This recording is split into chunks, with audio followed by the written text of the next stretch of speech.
Hey fight fans, today in this video, we will discuss why we think Conor McGregor has ended his career and will not return to the octagon after USADA updated their testing pool for the UFC. Now before we begin, please like and subscribe to the channel, so let's go. We all know that the Irishman brought MMA to an unprecedented level, but after his meteoric rise, he began to fall. Conor's last fights were very disappointing to say the least. McGregor hasn't even won a fight in over 2 years. Now Conor would throw out some statements about how he was going to retire from MMA and then immediately delete those tweets and eventually come back. I've got all the tools to do this, and I'm gonna do it, and I'm excited about it, and you know what a story it's gonna be. So let's go team. Da da da da da. It's the motherfucking D-O-double-G. Love yous all, guys. I love the bones yous all. Let's go. Yous won't stop us. Yous won't beat the Irish. Conor is now saying that he is stronger than ever. And we have heard this more than once, but it hasn't ended well as of late. Just look at his last fight with Dustin Pori.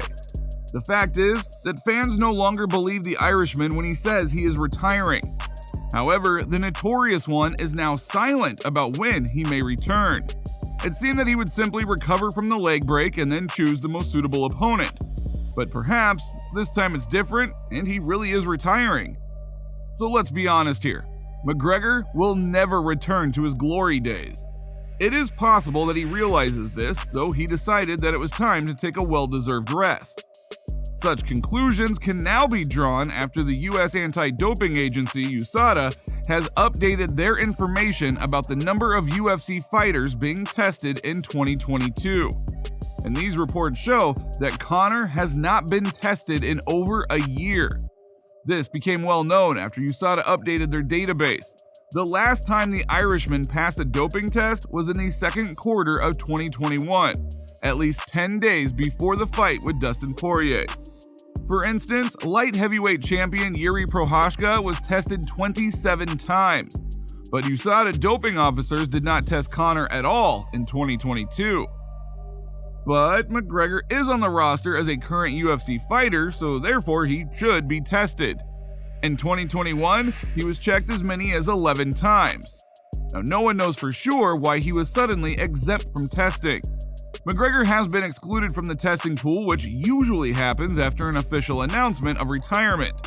For instance, another former double champion, Henry Cejudo, also stopped testing when he left the UFC.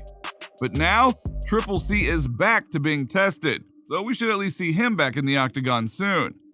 Cejudo was tested 10 times in 9 months. So what happened to Conor? Did Conor end his career and no longer plans to fight? There are simply no other reasons for him to not be tested. Now this is unofficial, but Dana White could have also asked that he be exempt. Apparently, Conor does not particularly need to fight in the octagon. There are several reasons for this. First of all, he's rich. Like, really rich. He spends a lot of time and fun on his stunning yacht, so he really doesn't even need the money. Second, McGregor has gained so much muscle mass that he will not be able to even make lightweight. And obviously, he does not have the same motivation with which he had before when he tore everyone into shreds in the middle of the last decade. Therefore, it's time to give way to the younger fighters and hang up the gloves. Now, with all due respect to Conor, the Irishman should be done with fighting. It is already clear to everyone that fighting will not bring McGregor anything good, and could just further tarnish his career. Well, except for those massive paydays, of course. But what do you think about this? Write your thoughts in the comments, and do not forget to like and subscribe to the channel.